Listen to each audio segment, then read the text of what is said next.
Rekati Paritsi. Yekelani sichumaeli. 2 Timothy chapter 4.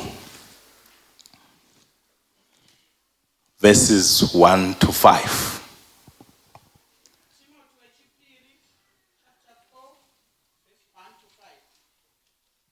We continue to appreciate all the speakers Tinopfurira mberi tichitenda vose vatauriri who have taught, who have preached vakadzidzisa vakaparidza in this council. mumusangano uno. It reads, Inoverenga ichiti, I charge you in the presence of God and of Christ Jesus, who is to judge the living and the dead, and by his appearing and his kingdom. Preach the gospel. Be urgent in season and out of season. Convince, rebuke, and exhort. Be unfailing in patience and in teaching. Verse 3, for the time is coming when people will not endure sound teaching, but having itching ears, they will accumulate for themselves teachers to suit their own likings, and will turn away from listening to the truth and wander into myths. As for you, always be steady, endure suffering, do the work of an evangelist, fulfill your ministry. Let's pray. Thank you, God, for the word. May you guide us. May you lead us. May you counsel us. May you exhort us. May you encourage us through your Holy Spirit in Jesus' name. Amen. My topic says the church that upholds sound doctrine endures and stands firm in its doctrine. musoro wenyaya wangu unoti sangano rinomirira dzidziso dzechokwadi rinotsungirira uye rinomira mukutenda. Ibandla eliqhakathekisa imfundiso eqotho. Sangano rinokoshesa dzidziso dzechokwadi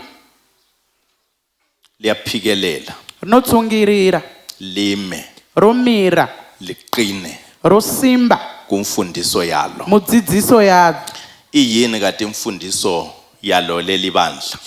Chimbori chiko dzidziso yayo iro risangano. Siyahlonipha ubukhulu bukaNkulunkulu Tinoremekedza ukuru wa Mwari njengomdali. semusiki. Siyahlonipha uKristu Jesu Tinoremekedza Kristu Jesu njengendodana kaNkulunkulu samwanakomana wa Mwari anorarama. Wabuyayo wazofela thina. Akauya akafira isu. Wavuka ngemva kwamalanga amathathu. Akamuka mushure memazuva matatu. Ukuze thina sithethelelwe kuti izono isu zethu. tigone kuregererwa zvivi zvedu. Siyahlonipha umoya ongcwele. Tinoremekedza mweya mutsvene ukuthi ungumoya kuti kaNkulunkulu mweya wa Mwari owesithathu wechitatu ebunyeni bukaNkulunkulu. mumwe chete wa Mwari Umoya ongcwele mweya mutsvene onguye ophakathi kwethu anova iye ari pakati pedu iko zvino esihlabela ngaye sithi watinoimbira naye tichiti vuka nibandla bo nila leleni nam ani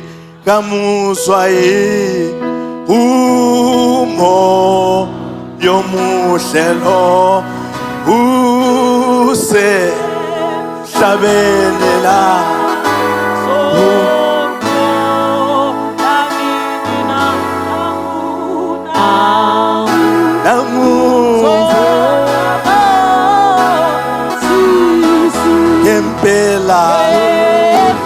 Empela ufela pie ufela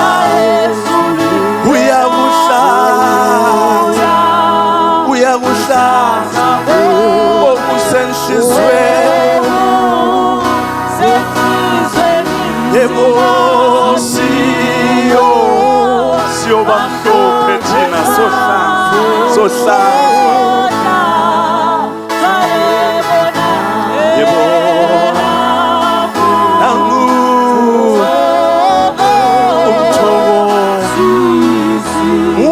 umoya ongcwele owasukayo ezulwini wakava kudenga wehla emhlabeni akajika panyika nguye simkholwayo ndiye watinotenda kunguye ophila phakathi ndiye kwethu anorarama mukati medu kuyibo ubunkulunkulu bukaNkulunkulu obuphakathi mwari kwethu wamwari mukati medu kunguye osikhokhela ndiye anotitungamirira owaprofetwa ngaye uyakaprofitwa pamusoro wathiwa pake ziyeza izinsuku sikanzi kuchauya lapho mazuva lingasoze libe libheka Apha abantu kuzotarise abantu. abalitshayelelayo ngomlayo kodwa lizezizwe lincane kuchanzwa izwi likhuluma lithi Lichitaura, nasi lichitheyo indlela nzira. hambani Endani ngayo nayo. yena Iye uyasihola anotitungamirira. yena Iye uyasiqondisa anotinangisa. okwakhulunywa ngaye ngokristu jesu Zvakataurwa nezvake naKristu kubafundi Jesu. wathi hambani lelinde Akatenda munogarira jerusalema kuJerusalema. khona jerusalema Khona kuJerusalema. uzakwehla umoya ongcwele Uchadzika moya ongcwele. enjengehleli mahara Adzikire lapho esefikile Bachashinga. izakwamukeliswa Gamuchiriswa amandla simba. okuthi libe Ngoba ngabofakazi vapupuriri vangu ejerusalema libe kuJerusalema ngabofakazi Kube bapupuriri vangu. ejudiya libe Kujudiya, ngabofakazi kube bapupuriri vangu. esamariya libe ngabofakazi Kube bapupuriri kobulawayo libe ngabofakazi Kube bamwe, eharare libe ngabofakazi emarondera kuze nekumarondera kube semkhawulweni womhlaba kusvika amapedza ngenxa nyika yalowu umoya yekuda ongcwele kwaiyeyu moya yilo mutsvene ivangeli esibamba Ndilo ivangeli ngalo ratinofamba elikhuluma nalo. ngesuku Rinotaura zokucina nemazuva ekupedzisira. idoctrine of men doctrine yavanhu ethi umuntu isidalwa inoti sikaNkulunkulu munhu chisikwa yena chaMwari uwile iye akadonha uphila ngesono anorarama muchivi usilele enkazimulweni ari kaNkulunkulu kure yilo ivangeli pakuvhangeri eliqinisileyo iro leli ivhangeri rechokwadi elithi thina rinoti singabawileyo isu takadonha siswela umusa tinoshayiwa kaNkulunkulu nyasha dzamwari ukuthi sibuyiselwe kuti tigone enkazimulweni kudzoserwa mukubwinya asibuyeli nje sodwa hatidzokere toga asibuyeli ngamali hatidzokere nesimba redu asibuyeli ngamandla ethu hatidzokere kodwa nesimba redu sibuyela ngalo uKristu asinozokera Jesu nobudikidza owalenge Uyakatembera esiphambanweni paKalvari. esikholwa kuye Watinotenda sitheni kwaari. uyinkosi Kuti iye ndimambo bese sisamukela umoya ongcwele tobva tagamuchira mweya mutsvene sibhabhatizwe tobhabhatidzwa egameni likaJesu muzita rajesu sihlanjululiswe togezwa zvivi bese zvedu siphila ngaleli tobva lizwi takurarama nekuda esithi kwairo thina rishoko siyakholwa noti isu tinotenda authority kuti simba of the word of God resimba reshoko ramwari umbhalo zinyorwa magwaro sikholwa ibhayibhili tinotenda mubhaibheri elisuka kuGenesis rinobva kuna genesis lisiya kuma kuRevelation richienda ele kunoshakasarudzwa Old Testament neku-old the testament New Testament nenew testament eliphakamisa uJesu simudzira jesu njengomqali semuvambi nomphelelisi nemupedzisi wokukholwa kwethu wekutenda kwedu yilo ivangeli iro esilifundisayo rivhangeri ratinodzidzisa elikhuluma ngokuthi isono siyachiywa rinotaura nezvekuti chivi chinosiyiwa umuntu achiya amanyala munhu anosiya umuntu zvakashata aphila impilo kuti yokuhlambuluka ararame upenyu hwakachena ivangeli elisikhuzayo vhangeri emanyaleni rinotitsiura mune zvakaipa elithi kakumelanga kube ngumuntu ongena rinoti ngapha haufanirwi kuva munhu anopinda apa asi anofanirwa kupinda athumayele levangeli oparidza irori vhangeri obamba ivangeli anobata ivhangeri ashiyane lamanyala osiyana ofuna nezvetsvina amanyala anoda tsvina asiyekele levangeli lethu ngatisiye nevhangeri redu ameni you sound doctrine esikhuluma ngayo ndiro dzidziso hayi khona dzinotaura nezvadzo umnikelo kwete zvekupira hayi ungandifaka umnikelo hayi usataure nhau into yekupa zonke ziyakulungela zvinhu zvose zvinokunakira ezulwini uyangena adenga unopinda asingeni ngomnikelo thina hatipinde nekupira isu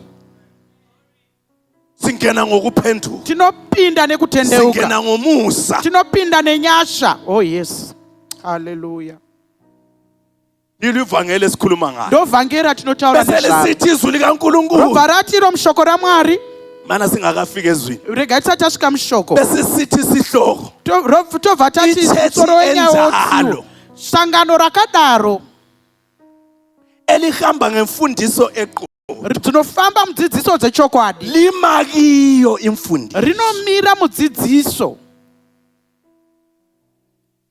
it endures rinotsungirira engxenye singakabamba la amavesi tisati tabata iwaya mavhesi athathwa encwadini kaTimothy rinotorwa mushoko mutsamba dzatimothy ebhalelwa uPaul. achinyorwa naPaulo.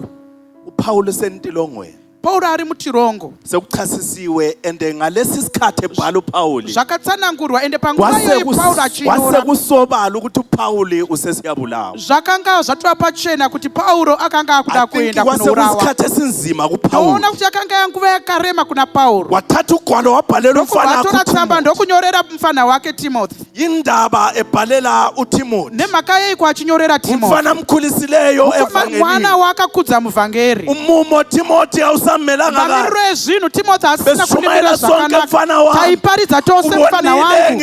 Wakandiona ndichiparidza ivhangeri kuvaJudha. Ubabonile bengiphikisa. Ukavaona vachindipokana neni. Ubonile abanye bevusa imsindo. Ukaona vamwe vachimutsa msindo. Ubonile ngibochiswa. Wakaona ndichisungiswa. Mfana wami kodwa khathesi sekunzima. Asiko zvino zvakurema. Ithuba lokube ngilayela seliphelile. Ndichikurayira wapera. Sengihamba mfana wami. Ndakuenda mfana wangu. Incwadi yakhona ungani uyibhala. Tsamba yako yacho ungatachinyora. Yaita sekunge itsamba yaimhanya. Ingani isikhathi sihambile. Ungati kuva yakanga yatopfuura. Ungani uthi ngisabhala. Zvoita sekunge ndiri kunyora. Vanogona kunditora votondondidimbura iko zvino. Into leyi yaphuthuma Timothy. Famba Timothy. Angubhaleli ngokungathaki. Andisi kukunyorera ndisiri kumhanya. Ayisiyo ndaba yami. Ayisiyo nyaya yangu iyi. Wathi ngukhuthaze mfana wami. Asi ndinoda kukurudzira mfana wangu. Ukuthi bamba indaba yevangeli. Kuti nawu yevangeli. Ngoba yona kayisomanga. Ndokuti iyoyo adzisi iyaphila. Inorarama. Iliqiniso. Chokwadi. Abayifakazelayo Petro laboJohane. Vakaipupurira naPetro naJohane. Lokho sakuzwayo. Nalokho sakubonayo. Izvozvo zvatakaona nameso edu. Sikudluliselayo ngoba it was proven. Nokuti zvakaprofitwa. To be true. Kuti ichokwadi. Jesus came down. Kuti Jesu wakauya. And he walked around. Famba And chitenderera. he died. And akafa. Crucified. Akarovererwa pamuchinjikwa. But umhlaba Zinyika. awuvumanga ukumgiya. Haina kuvuma kumumela. Wavuka. Wakamuka. Wabonakala. Akaoneka. Ehamba achifamba famba. ukuthi uyaphila. Kuti unorarama. Ngoba phela Timothy. Ona Timothy. Bakhona abanye abaphilayo. Kubariko vamwe vanorarama. uNkulunkulu. Kodwa bafa. Asi vakafa. Abavuka. Avana kumuka. Uyakwazi wena Timothy. Ziva iwe Timothy. Hamba umbhalo njengombhalo. Ubata zvinyorwa Uhlale sezvinyorwa. kule imfundiso. Ugare mudzidziso iyi. Awusuka mfana wami. Awusiwe mfana Langaze wangu. ufiwa. Kunyangwe kwakufiwa. Isikithela sesikukhangele. Nyangwe zvakukutarisa zvinokuwira. Kunyangwe vakuda kukudimbura. Mangalela. Nyangwe vachida kukumangarira. Khona. Aramo. Oh yes. Hallelujah. Amen. Yikho kulama verse. Ndiko pamavhesi aya. Athi bakhuze Timothy. Ati vatsiure Timothy. Bakhuthaze Timothy. Vakurudzire zvakare. Batshele indaba zabo Timothy. Vaudze nyaya dzavo Timothy. Akuncengwana. Akunyengererwa. Ngoba le ndaba yemfundiso yeqiniso siyokuncengwana. Ayisiye kunyengerana. Yokutshelwa amaqiniso. Yekudzana God chokwadi. says the Lord. Ndozvinotaura Mwari izvi. Repent. Tendeukai. Kakube yikho khona lokho. Zive izvozvo. Amen. Tandibala. Elokuthi athi ayicharge. Iro izwi rokuti ndinokurayira. Akuncengwana. Akunyengererwane. Timothy ngiyakutshela ngithi. Timothy ndinokuudza ndinoti. Yenza njengalokho. Ita saizvozvizvi. Ngoba yindaba yakhona. Nokuti ndiyo nyaya yacho. Othi ukuthi siqume. Regaiti izvi. Phela indaba zevangeli zona zimnandi. Nyaya dzacho idzinonakidza. Kanti kuyini khona uku-enjoy lokho?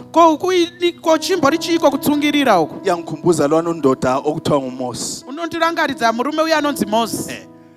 uMosi esechaya imilingo. Mose echaya imilingo. Aita minana. Ya, uchaya khona lapho.